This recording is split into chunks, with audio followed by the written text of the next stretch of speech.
Hey, welcome to another episode of Making Sales Social Live. Today, we're continuing our conversation about social listening and actually LinkedIn listening.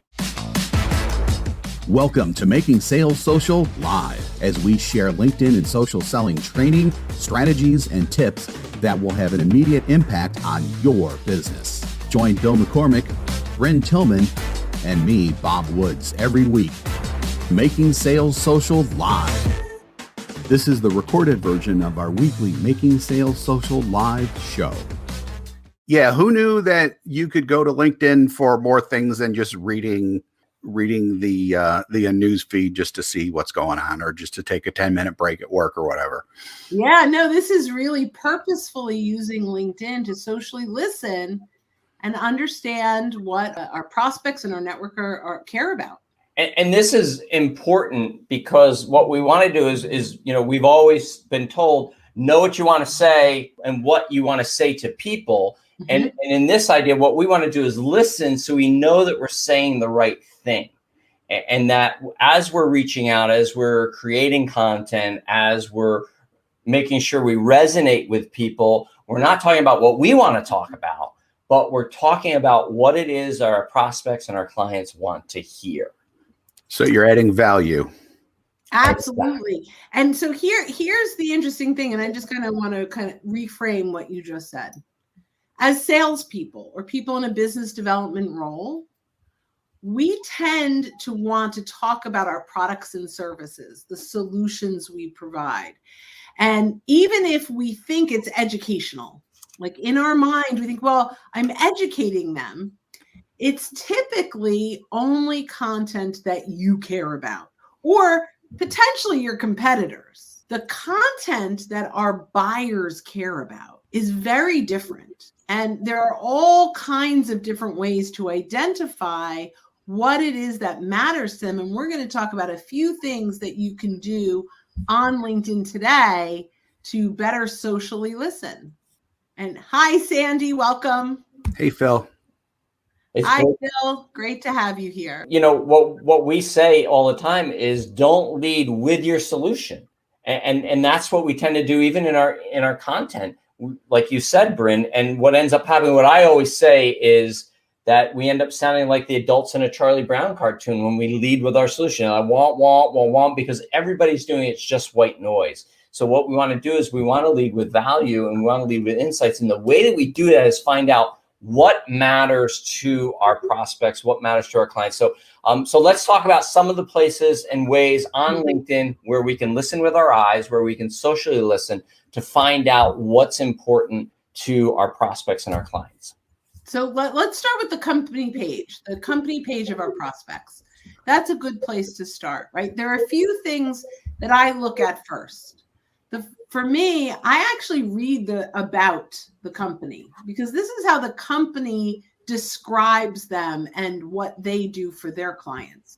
So getting the perspective of how they see themselves is a great way to start with what matters to them.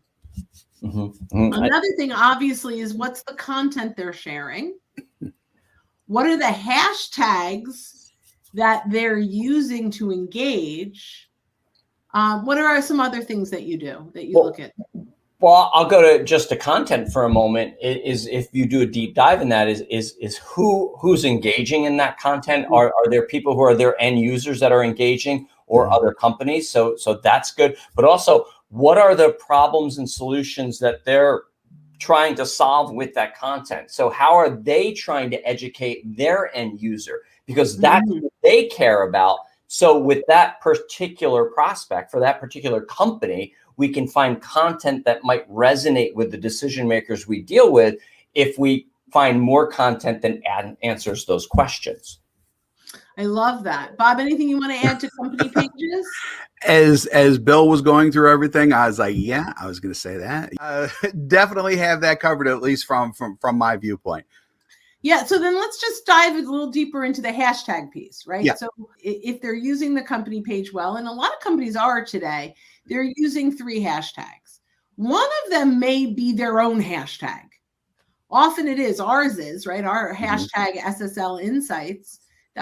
That's what people use when they're following our content. When you see those, if you look at the content that's being shared on those hashtags, that'll give you an idea of what, at least from a topic perspective, that they're checking out and they're engaging on, because that's the purpose of those hashtags, for them to click through and engage on those hashtags. So I think that's a really big deal. The other thing is, make sure that you're doing your best to engage a little bit when it comes to the content. So you can listen, but you can also let them know that you're there. Just get on their radar a little bit. I want to share just something around company page before we move on. We can use this content to start conversations with our prospects. Let's say it's a big company. Most people in a larger company miss their own press. They miss their own content. So when you can find content about the company, maybe that the company actually shared on the page, this is a great opportunity to grab that content and share it in the inbox, message someone directly that's in the company. And I could say, hey, Bob, just saw your company posted. They won an award on XYZ. Most people miss their own press, and I thought I'd get it in front of you.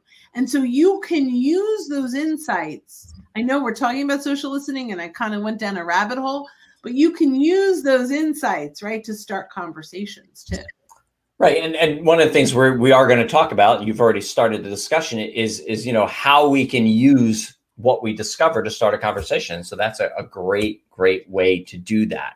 So let's kind of go a little bit more granular here. We're talking about a company. Let's talk about a specific profile page, somebody's specific profile page. How can we begin to social listen there? You want to start, Bob? Yeah, sure. So with that, it's kind of similar to what you do with the company page. You can start with their headline and really see how they view them, not only view themselves, but how they want to come off to their own audience. The next would be the about section, just in terms of what they want others to know about them. And that's normally going to be written in their voice. So if they're a little more formal or a little more informal, and then just really dig down and see what's important to them, because it's likely going to be in their about section. The other area you can go to is just to see what they're posting, which you can do directly from the profile when you scroll down and you click on view all activity, and then you click on posts on the next page.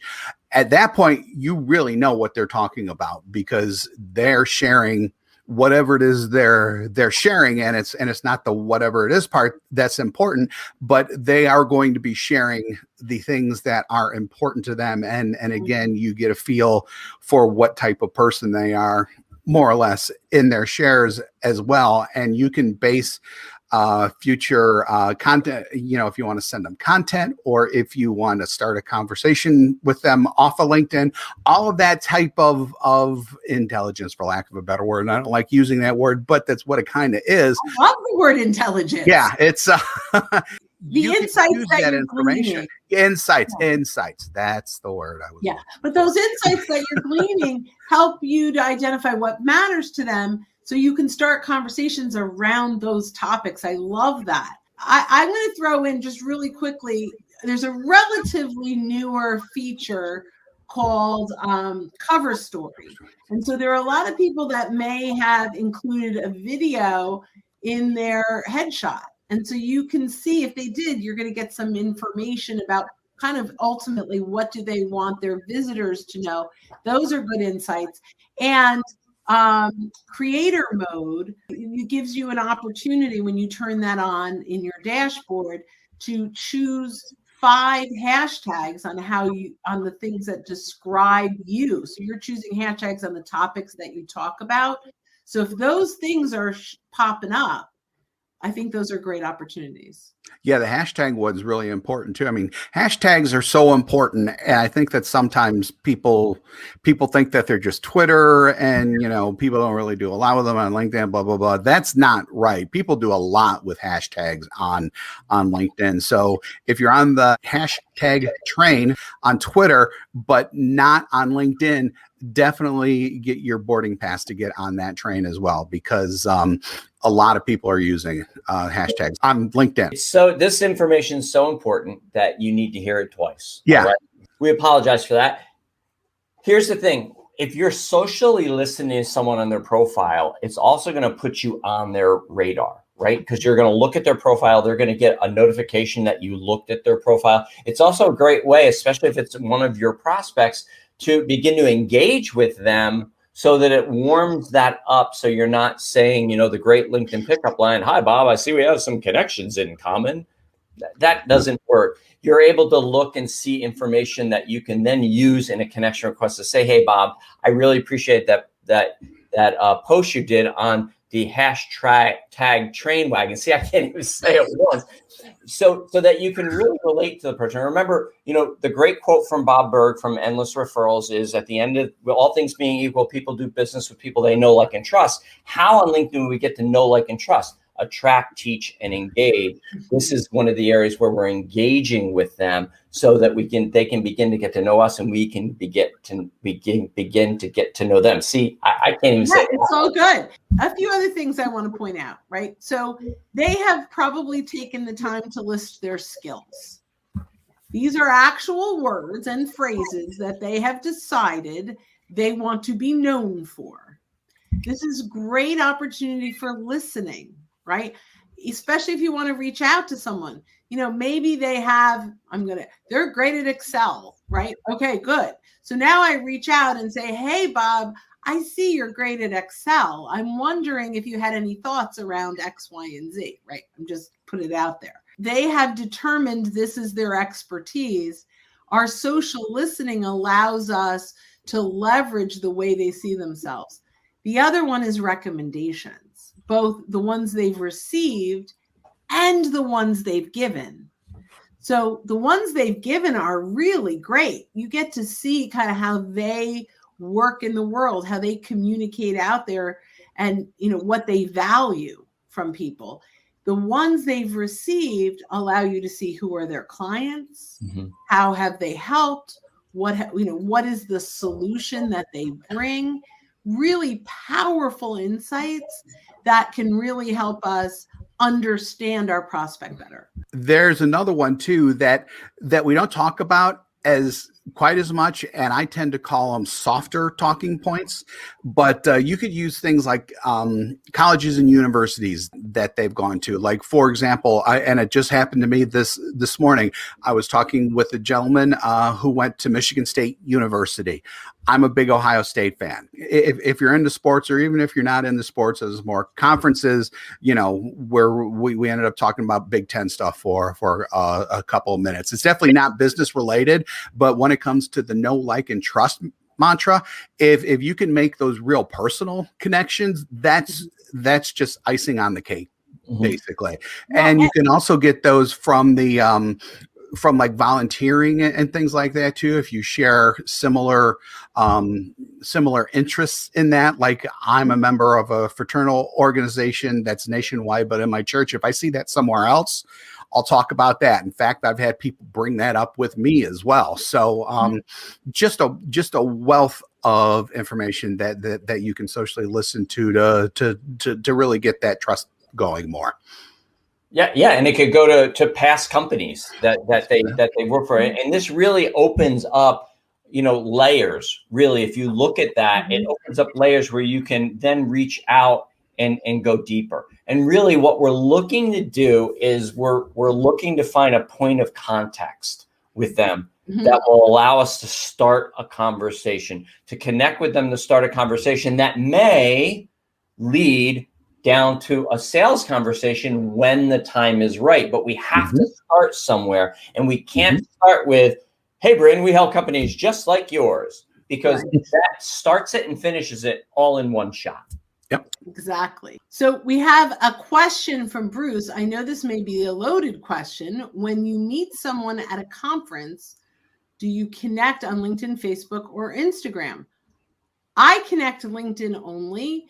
Facebook for me is friends, and Instagram is only there because I've connected it to Clubhouse. So really it's where do you communicate and where do they communicate? So the question really, I mean, it's a great one, but it's really important. It's a big old, it depends essentially, but it does help you really determine what vehicle of communication that they like to use. Sometimes it may be text.